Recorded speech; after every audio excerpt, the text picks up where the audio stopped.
erupted. For the first time in close to 700,000 years, he'd heard the roar and felt the quake here in San Atanasio, 800 and some odd miles away.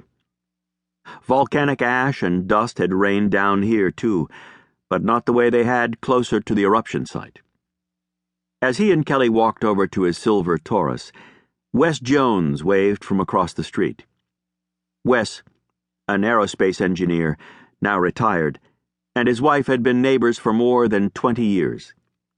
Colin waved back. Pointing to the Taurus, Wes called, "You got gas?" "Darn right," Colin said solemnly. "That kimchi I ate last night'd do it to anybody." Wes laughed more than the joke deserved. "Ah, you're nutso," he said. His word for anything out of the ordinary. After hearing it for so many years, Colin found himself using it too. Wes went on, "Say congratulations to Marshall from Ida and me. We'll have a little something for him when he gets back to town." "Thanks. Will do."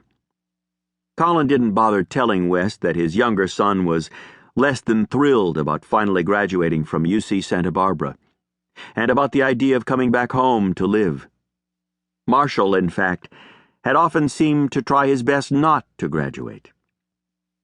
But accumulated time and units caught up with him at last.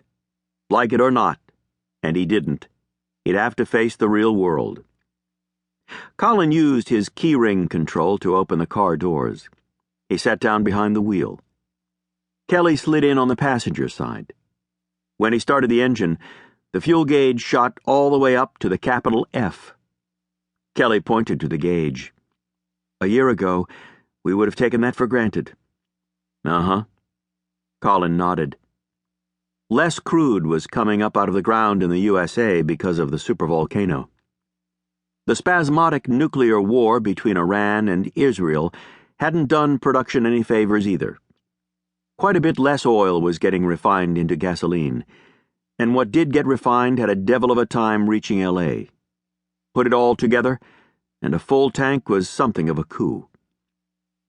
North on La Merced, the little street he lived on. The left onto Braxton Bragg Boulevard was easy. Not much traffic these days.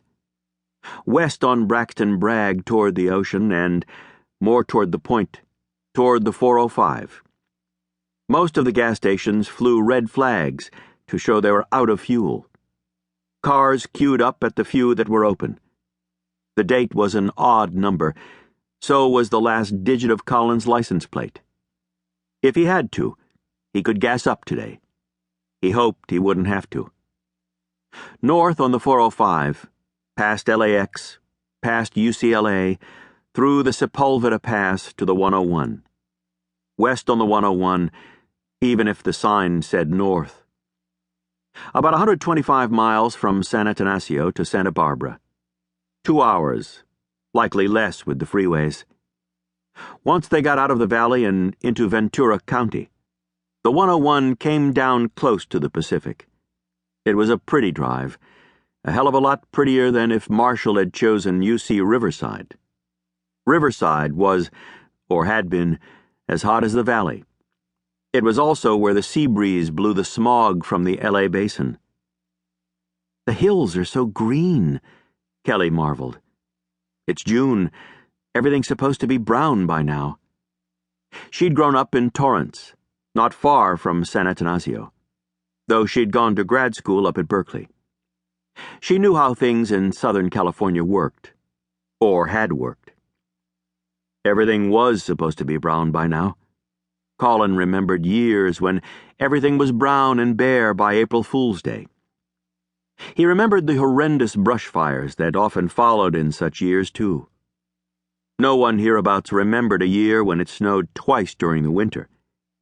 There'd never been a year like that, not till the Yellowstone supervolcano blew, and things were just warming up, or rather, cooling down. Yeah, Los Angeles is the new Seattle."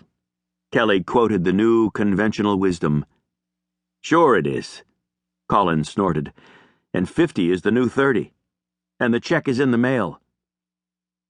50 is the new 30 was part of the baby boom's fanatical